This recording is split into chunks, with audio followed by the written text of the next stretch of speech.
Menjadi single parent bukanlah hal mudah untuk dijalani.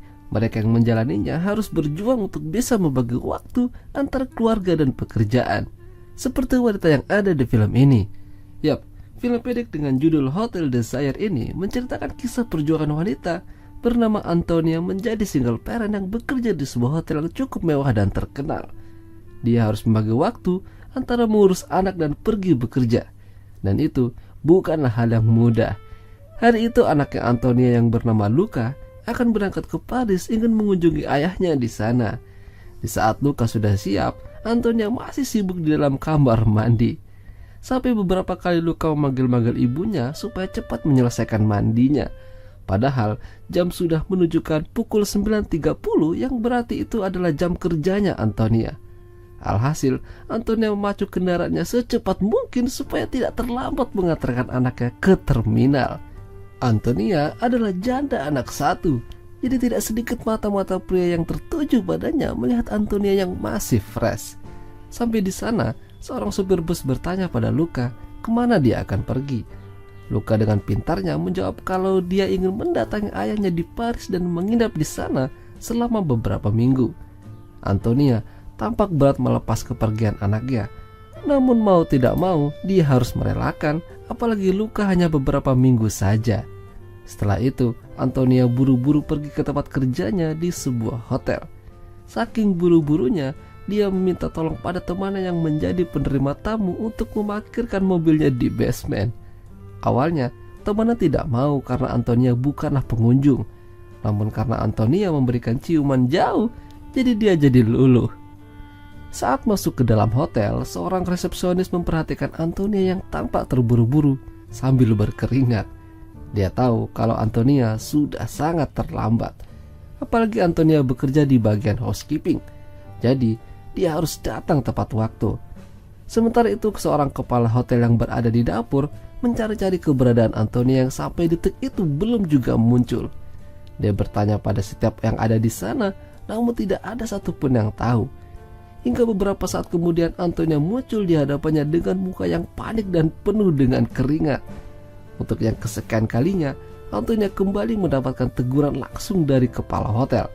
Semenjak dia punya anak, dia jadi lebih sering terlambat dengan alasan yang sama, mengurus Luca. Namun, alasan itu tidak lagi diterima oleh kepala hotel. Mungkin 1-2 kali masih diterima, namun ini sudah berjalan beberapa bulan terakhir. Itulah sebabnya kepala hotel tidak mengizinkan Antonia menikah tahun lalu. Dia tahu kalau hal ini bakal terjadi. Antonia yang dimarahi hanya bisa tertunduk sambil sesekali mengatakan maaf karena telah berbuat salah. Namun di balik kerasa teguran yang diberikan Antonia, kepala hotel itu sangat perhatian dan sayang dengannya. Dia tahu kalau perjuangan Antonia bekerja dan mengurus anak bukanlah hal yang mudah. Kali itu dia memberikan satu kesempatan terakhir untuk Antonia supaya tidak lagi terlambat masuk kerja. Karena jika hal itu terjadi lagi, dia akan langsung dipecat. Setelah itu Antonia pergi ke loker untuk mengganti bajunya. Namun di sana dia tampak sedih. Tak lama seorang temannya datang dan berbicara dengannya. Antonia lantas curhat dengannya kalau dia sedang mengalami masa-masa terpuruk. Dia sangat membenci dirinya sendiri. Temannya berusaha menenangkan supaya tidak terlalu memikirkan hal itu. Di sela-sela curhatannya, Antonia bilang pada temannya kalau dirinya sudah lama tidak melakukan permantapan. Terakhir kali ia melakukan itu 7 tahun yang lalu bersama mantan suaminya. Temannya terkejut kalau Antonia bisa tidak melakukan selama itu. Teman yang menyuruh Antonia untuk mulai menjalani kencan dengan pria. Namun Antonia tidak pede dengan kondisinya. Dia adalah seorang janda anak satu. Dibandingkan wanita di luar sana, banyak yang lebih menarik dan cantik. Dengan kata lain, dia minder. Tidak ada pria yang tertarik dengannya selama beberapa tahun terakhir ini.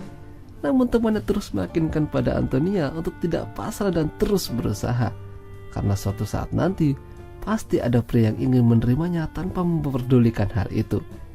Beberapa jam kemudian, hotel mereka kedatangan direkturnya. Ternyata direktur mendapat info dari resepsionis yang memberitahukan kinerja Antonia selama beberapa bulan terakhir ini. Untungnya, kepala hotel berpihak pada Antonia dengan membantunya menjawab pertanyaan dari direktur.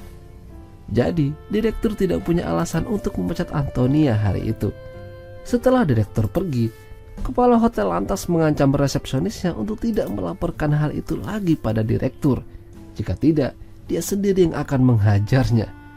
Tampaknya si resepsionis punya orang dalam, jadi dia tidak takut dengan ancamannya. Setelah melewati beberapa rintangan, Antonia kembali memulai pekerjaannya menjadi housekeeping. Dengan daftar tamu yang ia bawa, satu persatu ia masuki kamar hotel yang ada di sana, membersihkan dan membereskan setiap sudut ruangan. Di hotel itu, banyak orang-orang terkenal yang menginap di sana. Bahkan salah satu kamar ada yang dijadikan untuk tempat merias artis yang akan tampil. Sampai akhirnya dia memasuki kamar terakhir yang akan dibersihkan, kamar 823. Di kamar inilah terjadi sesuatu yang akan membuat hidup Antonia berubah. Saat masuk ke dalam, Antonia tidak menemukan orang. Dia mencoba manggil-manggil namun tidak ada yang menjawabnya. Namun dia menyadari dan melihat ada sepatu pria dan handphone di atas kasur. Tak lama, handphone tersebut berdering dan seorang pria muncul dari kamar mandi tanpa mengenakan apapun.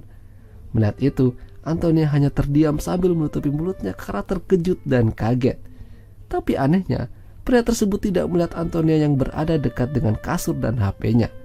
Ternyata, pria tersebut mengalami kebutaan yang membuatnya jadi tidak bisa melihat. Pria tersebut sedang ada janji dengan seseorang. Dia bersiap-siap untuk pergi dengan mengenakan setelan jas. Lalu dia mencoba meraih sepatu yang berada di samping Antonia. Namun pria tersebut tidak sengaja menyentuh kaki Antonia yang membuat dia jadi curiga. Perlahan-lahan tangan pria itu meraba-raba dari kaki sampai leher Antonia. Sampai akhirnya Antonia merasakan sentuhan yang membuat dirinya jadi merem melek. Tidak butuh waktu lama, Antonia dan pria buta itu langsung melakukan permantapan yang membuat Antonia seperti terlahir kembali. Dia telah dipertemukan dengan pria yang tidak mempedulikan kecantikannya. Padahal dari awal dia sudah pasrah. Dan akhirnya film pun berakhir. Itulah tadi alur cerita film Hotel Desire. Jika kalian suka dengan video ini, jangan lupa untuk tinggalkan like, dan sampai jumpa.